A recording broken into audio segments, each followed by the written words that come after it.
साथियों, भारत के संविधान से टॉप मोस्ट क्वेश्चन जो कि सबसे ज़्यादा बार रिपीट होते हैं, लगभग इस वीडियो में मैं कोशिश करूंगा कि ज़्यादा से ज़्यादा क्वेश्चनों को आप लोगों को कवर करा सकूं। सबसे पहला सवाल देखिए, भारत की संविधान की संरचना में सबसे ज़्यादा गंभीर प्रभाव किसने छोड़ा था? वो भारत सरकार अधिनियम 1935 था जिसने सबसे ज़्यादा प्रभाव छोड़ा।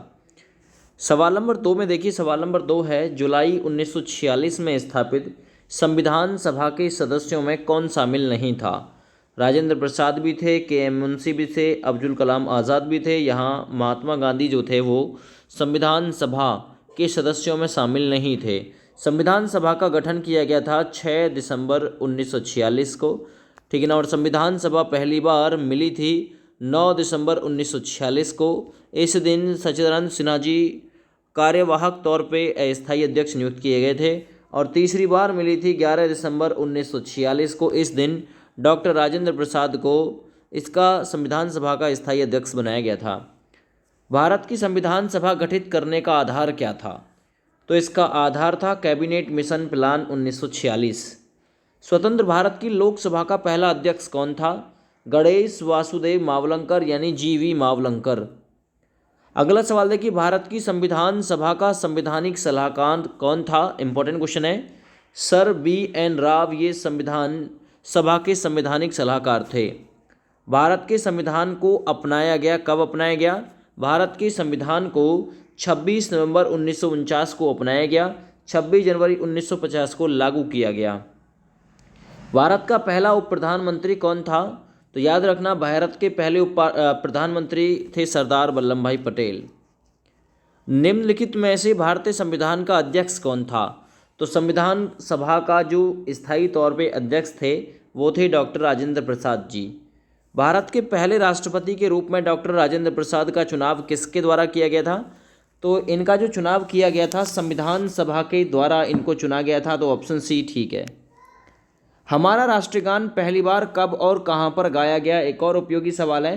तो राष्ट्रगान था 27 दिसंबर 1911 को कलकत्ता के अधिवेशन में पहली बार राष्ट्रगान को गाया गया था। राष्ट्रगान पहली बार कब गाया गया? तो याद रखना, इनमें से कोई सा भी ऑप्शन ठीक नहीं है। राष्ट्रगान गाया गया था 1911 में, इसे आप करेक्ट कर लेना। 27 दिसंबर को कलकत्ता में, पश्चिम बंगाल की राजधानी कोलकाता में। अगला सवाल देखिए, स्वतंत्र भारत में निम्नलिखित में से कौन सी महिला किसी राज्य की पहली महिला राज्यपाल थी? सरोजनी नायडू। 1947 की बात है जब 1947 में उत्तर प्रदेश को यूनाइटेड प्रोविंस अर्थात क्या बोला जाता था? संयुक्त प्रांत बोला जाता था, ठीक है ना। तो उस समय सरोजनी नायडू ये भारत की और हमारे उत्तर प्रदेश की पहली महिला राज्यपाल बनी थी। भारतीय संविधान कब लागू किया गया था? उपयोगी सवाल है।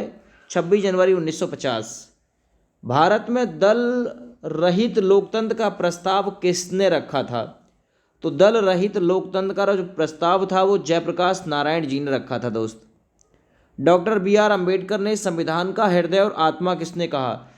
है ना, आपसे पूछेगा बी.आर. अम्बेडकर के अनुसार संविधान का हृदय और आत्मा किसे कहा जाता है? तो ये संवैधानिक उपचारों का अधिकार। अगर आपसे डायरेक्ट पूछे संविधान का हृदय और आत्मा तो आप प्रस्ताव न लगाइएगा, लेकिन बी.आर. अम्बेडकर के अनुसार पूछे तो संवैधानिक उपचारों का अधिकार लगाइएगा।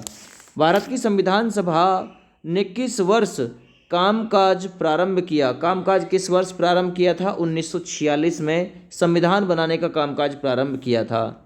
आगे 17वां नंबर सवाल देखिए, संसद के केंद्रीय कक्ष में संविधान सभा की पहली बैठक कब हुई थी? तो पहली बैठक कब हुई थी केंद्रीय कक्ष में? 9 दिसंबर 1946 को। भारतीय संविधान की प्रारूप समिति के अध्यक्ष कौन थे? तो देखिए, प्रारूप समिति के अध्यक्ष थे डॉक्टर बी.आर. अम्बेडकर। इसमें सदस्य संख्या 7 थी। आगे, एकात्मक सरकार में समस्त ताकतें किसके हाथ में होती हैं? तो एकात्मक सरकार में समस्त ताकतें होती हैं केंद्रीय सरकार के हाथ में।